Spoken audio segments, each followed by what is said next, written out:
Hello and welcome everyone. Jack Acid with ApexHead.com bringing you the 20th and final episode of the F1 2012 I Am No Expert Career Mode Series. And we are ending the season here in Brazil and team hoping for a qualification of 14th or better. And was just realizing I started this series back in the fall of last year when this game had just come out. And I had gotten a season challenge series, video series wrapped up really quickly, but this one has spanned over several months, so thanks to every one of you who have stuck around and egged me on to finish it, although, of course, finishing was never really a question. It was more of a matter of time. But anyway, I really do appreciate your viewership and feedback, and I want to make sure that doesn't go unsaid, so hopefully you'll stick around with me when this series is put to bed. Probably be spending quite a bit of time focusing on my Tales from the Grid series, although I'm sure I will still post some F1 2012 videos off and on. But this is the actual end of my first playthrough on this game. Everything that I've done in real life on this game I posted online, so I'm looking forward to a season that I could probably get through a lot quicker, given the fact that I wouldn't, of course, have to edit or commentate and things of that nature. So here at the end of Q1, able to escape with a P9 finish, and the real jackpot was that I was able to accomplish that on only the prime tires, didn't have to use my options at all. And so that is a nice sign of improvement from the car itself. Up until now, was never able to get into Q2, or maybe once or twice, without using the option tires. But now that we are in Q2, definitely going to have to use those options, and hopefully set a pretty good time. Really like Brazil a lot. It's probably my second favorite circuit on the calendar behind Spa. But as you can see at the end of lap 2 here, only able to manage P11, not able to get into the 115 range, and letting some time drain down here. You can see that already down into P17. So have a lot to do if I want to have a chance to get into the top 10. Might be a difficult task. As you can see, the session winding down and only able to improve my position by 2 spots, P14. And I guess now, looking at it quite foolishly, I thought that I might have a chance to win this race. The pace of the car was doing pretty well, and thought that it might be a great send-off to get my first victory on the season here at Brazil, but now appearing as though a lot of things are going to have to fall into my favor in order for that to happen. In fact, I definitely wouldn't count on it, but let's at least shoot for a points finish, hoping to finish at least 11th. Starting grid, Lewis Hamilton on pole position, and Sebastian Vettel down in the 10th spot. That's got to be the worst start I've seen from him all season. And our teammate qualifying in 7th, and there we are in P14. And no real surprises at the bottom of the grid, except for maybe Nico Hulkenberg with Force India starting off in P18. So taking a look at our race strategy, and going to go ahead and start on the options and change our race fuel strategy to normal, which has been per usual. And just taking a quick look, no rain scheduled. Well, not scheduled, but on the forecast, I should say. So going to go ahead and go out. And again, still feeling concerned about the differences in the car that I felt, especially in Q2 on. Had a lot of understeer, and I'm not exactly sure why that is. There was no real changing conditions to speak of, so I don't know. Maybe I was away from the game for a handful of days and it just feels different to me. But hopefully we can negate that when the race starts. And of course, one of the challenges here at Brazil is turn 1, also known as Senna. It's a very sharp left-handed corner. As you start to come down the hill, it's extremely difficult to see the apex there, and it's taken me a long time to get comfortable doing it. And I'm still not totally comfortable with it, so hopefully we can avoid drama there. And here under cloudy skies at the circuit formerly known as Interlagos, the season finale is underway. Pretty good start here, competing wheel to wheel with the Force India. But now he's starting to pull ahead. Let's see if we can split the Toro Rosso and the Lotus. Yes, able to get in front of Grosjean there. Close call. And now wheel to wheel with Rosberg coming around turn 2. And now there's Jean-Eric Vergne on the inside. And he's able to get back up into P11 as we come around the curve into Seoul. Very, very congested. And hoping to get in front of the Toro Rosso. Let's see if we can make something out of these cars coming down into turn 4. Extremely close. Wheel to wheel with Massa coming around turn 4. And the Ferrari finally falling back now. And now coming up on the back of Sebastian Vettel. Unbelievable. Up over the curb and able to get ahead of him. Let's see if we can hold their line coming around here. And no, we do not. Drifting wide. And there goes Vettel. There goes Massa. And there goes Kobayashi. And almost getting tangled with Rosberg. Getting back on circuit. But fortunately able to get in front of the Mercedes. And up into P10. Trying to stick with Kobayashi coming around turn 9. And that was a very, very bumpy opening start. Trying to compete on the inside of Kobayashi and able to do so. And that was kind of a bold move, but you got to take these chances while you can, especially with me. I seem to fall off pretty bad with the AI. As the race goes on, cinching up the gap, coming up behind Massa around turn 12, and have to admit, I thought about for a split second there maybe taking a dash on the inside, but there was really no window. And thinking better of it, much too early to be taking chances like that, and no question would have lost my front wing and likely gotten a penalty. So here at the start of lap 2, running just over 7/10 of a second behind Felipe Massa, and having the benefit of following the AI around that first turn, I do appreciate that. Now competing with Massa coming around turn 3, and not able to get in front of the Ferrari. Let's see if we can get around coming around here. And Massa cutting on the left-hand side and me cutting over to the right, so dueling as we come down to the braking point, and able to avoid contact with him and get in front of Vettel. Now trying to stick behind Kimi Räikkönen in the Lotus and able to do so. And as we said, an early purple sector one time, able to get up into P7. Let's see if we can stick with Kimi coming around turn 6 and going a little bit wide yet again. And again, the understeer, as I mentioned earlier on, really having a problem with the car here. And noting that I have to drop the gears to make my corners, it's almost like it's a wet setup or something like that. I'm not sure what's going on, but able to stay in front of the Red Bull for now. Cutting on the inside of Kimi, but not going to happen. Very, very tricky coming around turn 10 there. And so sticking with Kimi, let's see if we can make a move coming up into turn 12, much like we almost did with Massa on lap 1, and we are able to do so, getting in front of the Lotus and setting another purple sector time, and now up into P6. So after that brutal off on lap 1, and dropping 3 spots, we're able to reclaim all 3 here at the end of lap 2, start of lap 3. And just double checking on my fuel, making sure that I don't have my fuel mix turned up just yet. Obviously shaving off some time, and now chasing down Michael Schumacher, who's just over 2 seconds in front of us. So now skipping ahead here to the end of lap 5, and you can see that the running order is exactly the same. And checking on the pace of the AI now, you can see that I've lost about a second here over the course of the last 3 or 4 laps, so want to make that up if we can. And rolling up over the curb and starting to lose the grip of the car there. And here comes Felipe Massa, anxious to pick up the spoils, and this is the worst possible spot to have any problems. As we enter the DRS zone, let's see what the Ferrari's got as we come down here. This is a straight, but it's a very short straight. And he's not able to get ahead of us, and we're able to maintain a P6 position. But the question is for how long? So here at the start of lap 8, we're due to pit at the end of this lap, and taking that corner wrong, losing my grip, coming up over the curb. And here comes Felipe Massa. Now more problems as we come around to turn 3, and here comes the Ferrari. And not only does Massa have a chance to overtake at this point, but it looks like he's got all kinds of company with him. And so burning off curves early on, changing our fuel mix, and the Ferrari not able to exploit this time around, but as you can see, dropping all kinds of time because of those issues. And just have to be careful with my throttle and my ankle coming through those corners. Now coming around turn 6, which traditionally I don't have any problems with, but this race I have had my struggles, as evidenced in lap 1 and 2. So now coming into pit and turning down our fuel mix, and you can see a number of cars going to stay out, but it's going to be very, very busy. Most teams out waiting for one car or another, as Lewis Hamilton sets a purple sector time and getting out in just under 3 seconds. And it looks like we've come out in front of Kimi Räikkönen in the Lotus, coming out of the pits, dropping down into P14. Changing our fuel mix now and having a little bit of difficulty coming out of the exit here, getting my gearbox wrong and being careful of those ice-cold tires. And yes, we will rejoin in P14, but of course many, many cars in front of us have not gone into pit, so we should be able to make up some time, no question about it. But the question is, can we fend off Kimi, who is extremely quick coming out of the pit? You can see that he's bunched up behind us here, and we have a pretty good gap behind the both of us, but Kimi not taking no for an answer, who's keen to get P14 and causing all kinds of pressure here, and trying to stay on the inside coming around turn 8, an extremely tricky corner there.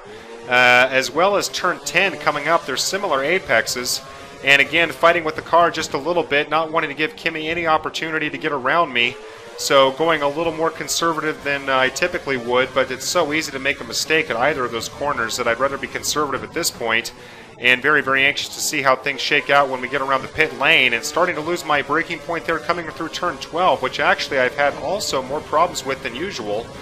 And so, for whatever reason, just not really on my game here at Brazil. Let's see what kind of positions we can make coming through the pit lane. You can see a number of cars there. There's our teammate.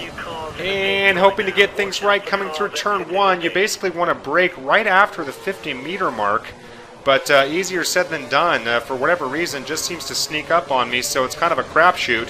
So you can see able to gain some ground up into P10, passing some cars coming out of the pit, but coming in behind Felipe Massa, who's in P9. And wheel-to-wheel with Massa, way too aggressive and shoot off track. And Massa able to keep his composure and stay on the tarmac, somehow able to get in front of the Ferrari.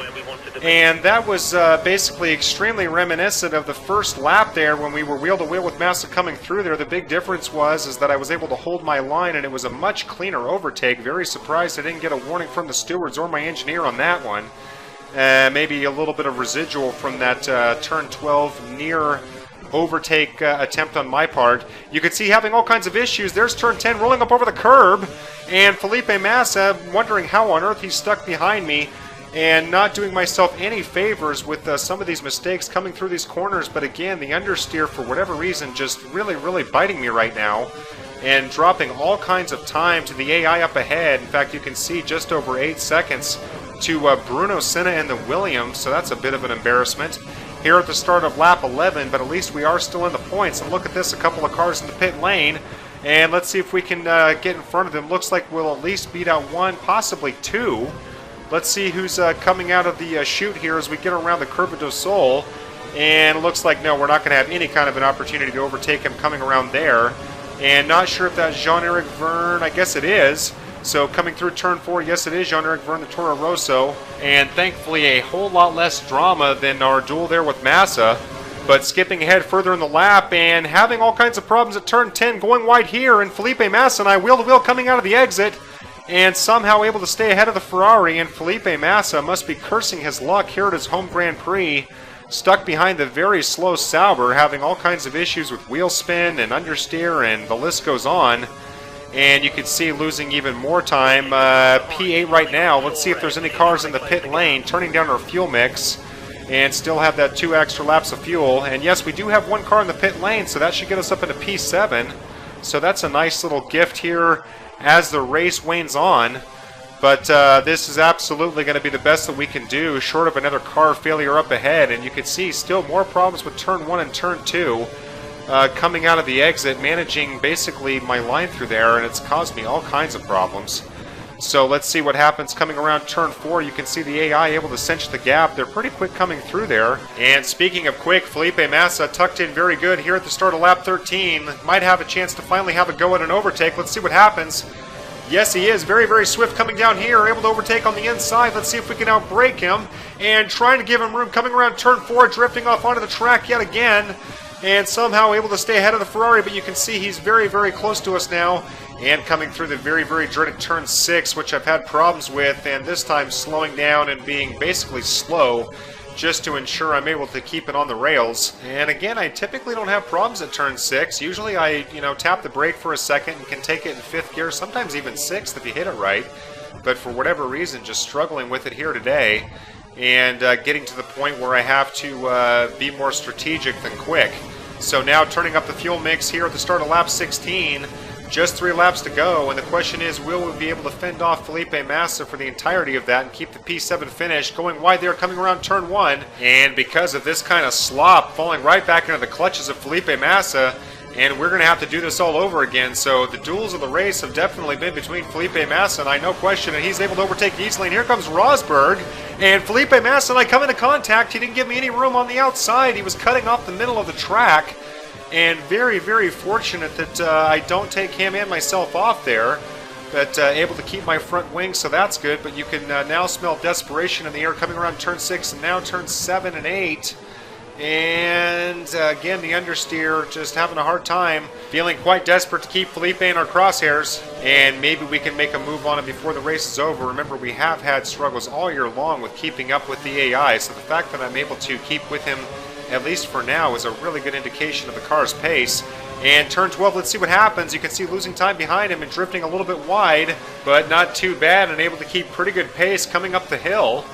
And even though it's not looking like I'm going to get the victory, I have to say, if I can get the overtake on Felipe Massa here, that is going to be a victory as far as I'm concerned, because it's going to show that the car is really improving.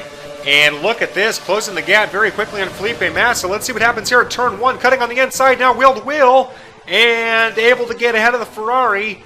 But will be able to keep him contained as we come down the straight. That was probably the wrong place to overtake, but he was, I don't know, the window was there. You have to go for it. And here he comes on the outside. And once again, Felipe Massa is going to be able to get in front of us, but can we stay ahead of him coming through turn 4? Yes, we are. This time being a little more aggressive and having a little more grip coming through there. And Felipe Massa and I yet again trading places. So here at the start of the final lap, and obviously burning off our extra fuel, probably should have started that a lap ago. And getting back to Felipe Massa, I don't remember the last time I had quite as many duels with one driver. I do recall Roman Grosjean back at Abu Dhabi, and also tangling with Alonso at South Korea. In fact, starting to think maybe I should put together a little best of video, which would be kind of cool, sort of a recap. And here comes Massa now, and look how quick the Ferrari is coming down there, but inexplicably he doesn't actually try and get around me. Maybe he thought he was going to run out of room, but that was actually a terrifying moment there. It felt like Jaws coming out of the darkness. But Felipe Massa not able to take advantage, and we are able to stay ahead in P17 for now with just about half a lap to go. And as I mentioned earlier, strategy over speed, that's definitely in full effect here on the final lap. Only interested in keeping all those windows closed for Massa to have one last go at it. And as I've noted before, the AI tends to be pretty aggressive on the last lap or two, so I can't be too sloppy about it. But definitely a lot more concerned with keeping him behind me than I am with being quick about it or making it look pretty. Managing turn 12 there, which I did have a handful of problems with.